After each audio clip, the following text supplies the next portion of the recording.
नमस्कार, स्वदेश न्यूज की खास पेशकश चुनावी बिसात जिलों से बनेगी बात में आपका बहुत स्वागत है। मैं हूं आपके साथ ऋषभ राय। आज चर्चा करेंगे चुनावी साल में हो रही नए जिलों की घोषणाओं को लेकर बताया जा रहा है। चर्चा करेंगे और इसी मुद्दे पर तमाम मेहमानों से चर्चा करेंगे। आपका तारुफ करा देते हैं। चर्चा में शामिल होने के लिए हमारे साथ भारतीय जनता पार्टी से सुरेंद्र शर्मा जी जुड़ गए हैं, प्रदेश कार्य समिति सदस्य हैं, बहुत स्वागत है आपका।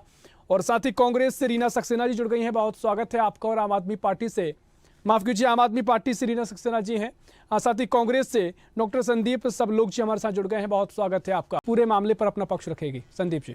देखिए, सुरेंद्र शर्मा जी की बात को मैं सुन रहा था और अभी जिस तरह से मैहर को जिला बनाया गया है उसमें मैं कहना चाहूंगा कि चलो तुमसे मिलकर ये तजुर्बा तो हुआ कि झूठे लोग भी कमाल के होते हैं। जब 2018 में 1 अगस्त को मैहर के दशहरा मैदान में माननीय कमलनाथ जी मुख्यमंत्री रहते हुए इस बात की घोषणा कर चुके थे, तो 3.5 साल तक इस अधिकार से आपने मैहर की जनता को वंचित क्यों रखा? देखिए, 50% कमीशन की सरकार ये मध्य प्रदेश की जनता जान चुकी है और इस काले को छुपाने के लिए ये अवसरवाद यात्रा निकाल रहे हैं। ये नकल राज सिंह जी है, ये शिवराज सिंह नहीं है, नकल राज सिंह जी है। अगर हमने कहा कि हम महिलाओं को 1500 रुपए भत्ता देंगे तो इन्होंने 1000 की झट से घोषणा कर दी। हमने कहा कि हम 500। हाँ, आवाज आ रही है? आ रही है ना? तो ये नकल राज लोग हैं, ये नकल चोर लोग हैं, ये पाखंडी लोग हैं और पाखंड फैलाने के लिए अवसरवाद यात्रा निकाल रहे हैं। अवसरवाद यात्रा आप निकालेंगे तो लोगों के बीच संदेश क्या देंगे? तो साहब हम नए जिले बनाएंगे। आज मध्य प्रदेश में 57 जिले बन चुके हैं और सुरेंद्र शर्मा जी जैसा कि अभी कह रहे थे कि ग्रामीण जनता को अपने कामों के लिए जिला कार्यालय जाने में परेशानी होती थी, तो मुझे लगता है क्या पूरे मध्य प्रदेश की हर तहसील को ये जिले का दर्जा दे देंगे?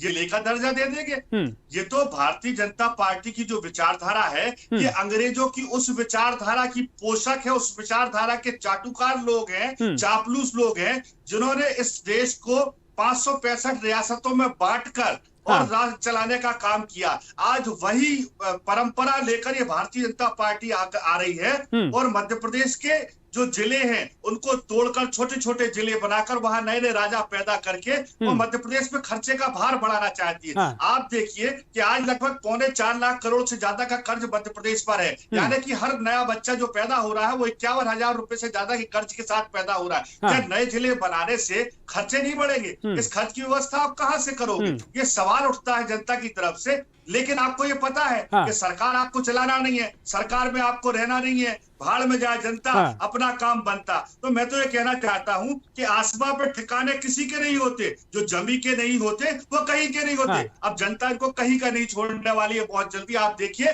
100 दिन के अंदर मध्य प्रदेश में नई सरकार का गठन होगा, कांग्रेस की सरकार बनेगी। कमलनाथ जी के नेतृत्व में एक सुशासन वाली स्वच्छ साफ सुथरी सरकार मध्य प्रदेश में आपको देखने को मिलेगी। ठीक है।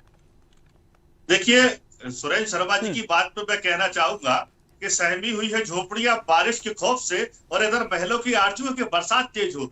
हम संसाधनों के साथ काम करने में विश्वास करते हैं, हम लफाजी में विश्वास नहीं करते। घोषणाएं कर दी और उसके बाद पूरा नहीं करे। क्या कमलनाथ अपना शिवराज सिंह जी ने इससे पहले अन्य जिलों में जाकर ऐसी घोषणा नहीं की थी? उज्जैन में जाके, छिंदवाड़ा में जाके, वहां भी तो वो जिले नहीं बना पाए। बीना को पिछले 5 साल से जिला बनाने की बात आ रही है, बीना को तो आप जिला नहीं बना पाए। तो कमलनाथ जी ने अगर 1 अगस्त को घोषणा की थी तो हम संसाधन इकट्ठे करने में विश्वास करते हैं, व्यवस्थाएं जुटाने में विश्वास करते हैं, उसके बाद उसको धरातल पर उतारते हैं। इनके जैसे झूठ बोल के, इनके जैसे फरेब करके, छल कपट करके हम काम नहीं करते।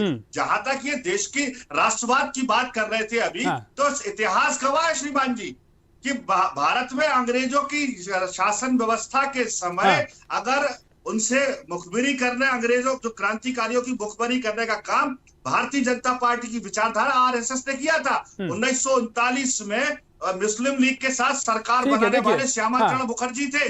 1942 में भारत छोड़ो आंदोलन को कुचलने का पत्र लिखने वाले श्यामा प्रसाद मुखर्जी थे। तो आप किस राष्ट्रवाद की बात करते हैं? आप कैसे कांग्रेस में लांछन लगाते? कांग्रेस ने कई पीढ़ियों का त्याग, कई पीढ़ियों का बलिदान इस देश को दिया है। ठीक है, देखिए एक अलग विषय है, लेकिन आप जिस तरीके से विकास कार्यों को लेकर बात कर रहे थे, व्यवस्थाओं पर देखिए 19 जिलों की वहां घोषणा जैसे हुई है, मैं आपको बता दूं कि राजस्थान का क्षेत्रफल इतना फैला हुआ है, आप देखिए इतने दूर दूर उनके जिले बने हुए हैं कि वहां गांव का कनेक्शन लगातार जिलों से नहीं बन पाता। हमारा मध्य प्रदेश सघन क्षेत्रफल में है, आप देखिए बहुत ज्यादा दूर दराज का ही नहीं है, लेकिन राजस्थान की मैंने कहा ना कि ये नकल चोर लोग हैं, ये नकल करने वाले लोग, ये अकल लगाते ही नहीं है कि कहाँ को नुकसान है, कहाँ फायदा है। अगर वहां जरूरत थी तो वहां ऐसा हुआ। मध्य प्रदेश में नए जिले बनाने के बजाय हमारे जो पुराने से संरचना है उनको विकसित करने के लिए एक प्लान की जरूरत है, और प्लान करने का काम इनका है नहीं। इनका काम नफाजी करना है, इनका काम झूठ बोलना है, इनका काम लोगों को गुमराह करना है। तो मैं तो कहूँ इनका काम लोगों को गुमराह करना है, तो मैं तो कहूंगा कि जिन सवालों का सैलाब आ गया है, कैसे तेरा उनसे यूं मुकरना हो रहा है। आप तो मुकरने वाले लोग हैं साहब, सवाल बहुत है, लोग बेरोजगारी से परेशान है, अतिथि विद्वान सड़कों पर है, आप उनको रोजगार नहीं दे पा रहे हैं। आप पटवारी परीक्षा में जो भ्रष्टाचार हुआ, महाकाल लोक में जो भ्रष्टाचार हुआ, आप भगवान को धोखा देने वाले लोग हैं, आप जनता को भगवान कहते हैं। रख लिया, ठीक है, समय की भी कमी हमारे पास, हम चर्चा को आगे बढ़ाएंगे। ठीक है संदीप जी, तमाम आपने जो आरोप लगाए जवाब